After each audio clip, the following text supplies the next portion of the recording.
So we're going to be talking about Heraclitus, who is one of the coolest figures, I think, in the Presocratics, and he is also one of the most mysterious. He gets many nicknames for his being mysterious, in fact. But we don't, we're not. It's hard to say exactly what he's going on about because we only have his writings. We have fragments of his writings with only very little context, and usually other people trying to impose their views on what he's trying to say. So it's kind of he's a very strange figure, very difficult to figure it out. But he's famous for his puzzlement, and he said things weirdly in like weird pseudo parables that didn't really make much sense. And he can come off oftentimes as this quite supernatural and esoteric thinker because of the way that he phrases things, but it's actually quite literal a lot of the time. But we'll get to that in a bit.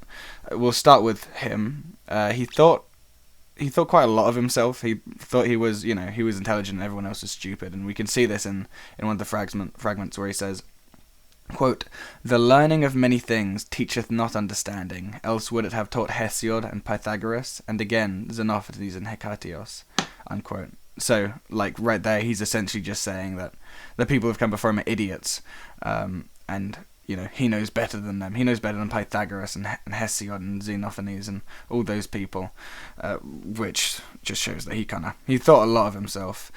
And it's easy to want to interpret Heraclitus weirdly when we get to the fragments that we're actually going to look at from what he said, but it's actually quite literal. For instance, take this fragment, quote, "The path up and the path down are the same path," unquote.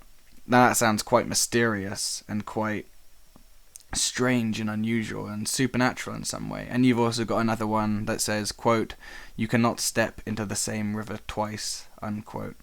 So, like, if he's not saying something weird and up in the air and supernatural, then what is he going on about? Well, it's this thing that is most commonly associated with him. You can't be fully sure this is what he was going on about, but this is what the ancients like to say, and the scholars agree, that he has this theory of flux, that everything is constantly changing. So when he says the path up and the path down are the same path, it's like a literal saying, a matter of perspective, saying that if you're going up a path, it can also be a path that goes down. It sounds contradictory to say that the path down and the path up are the same path, but what he's saying is, in a very literal sense, that a path that leads up is also a path that leads down, so it's a path up and a path down at the same time. It's quite, obvious, actually. And then the one about you can't step into the same river twice. He's talking about how everything is constantly in flux, constantly in change, like a river. If you step into it, the water that you step into is going to be different water when you step into it the second time because the other water has flown away.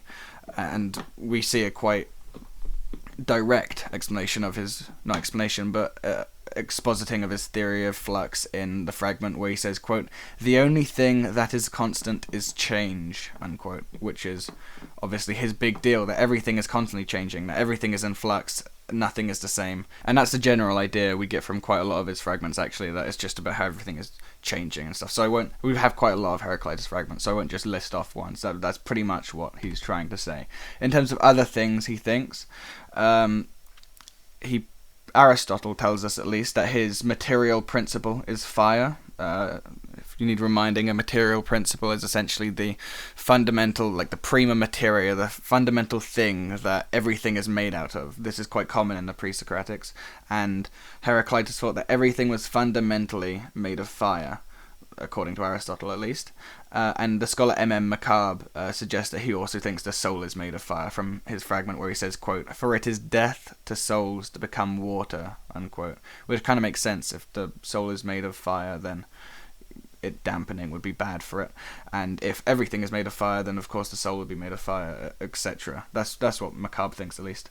And on top of this, his material principle being fire, he also thought he wasn't a big fan of the gods.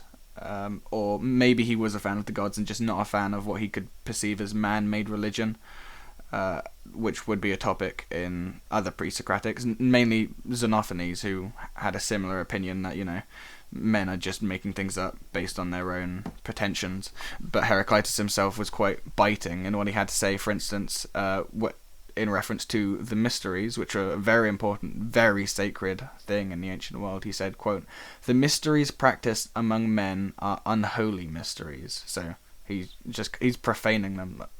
That's a pretty big deal to say what he just said. He also says things like, quote, Homer should be turned out of the lists and whipped, unquote. And Homer and like the Iliad and the Odyssey and the Homeric hymns they weren't scripture, but they were like the closest things to scripture you got in the ancient world. So criticizing Homer was a pretty big deal. Although people seem to like to do it a lot, you're making a serious statement if you're disagreeing with Homer. And there's not much left you can say about Heraclitus, because we really only have very fragmentary information about him. He's puzzling in his writings and in what we know about him. He's a very mysterious figure. But I'll leave you with one of the fragments where, as I said earlier, it's kind of difficult not to interpret him in a supernatural way when it's actually talking about a natural situation. But sometimes when he's talking, you kind of have to interpret it in some weird, esoteric, supernatural way. Otherwise, there's no explanation for what he's saying.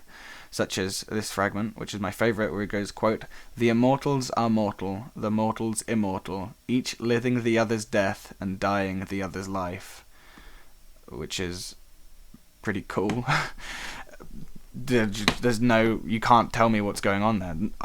I guess he just wants you to think about it for a very long time.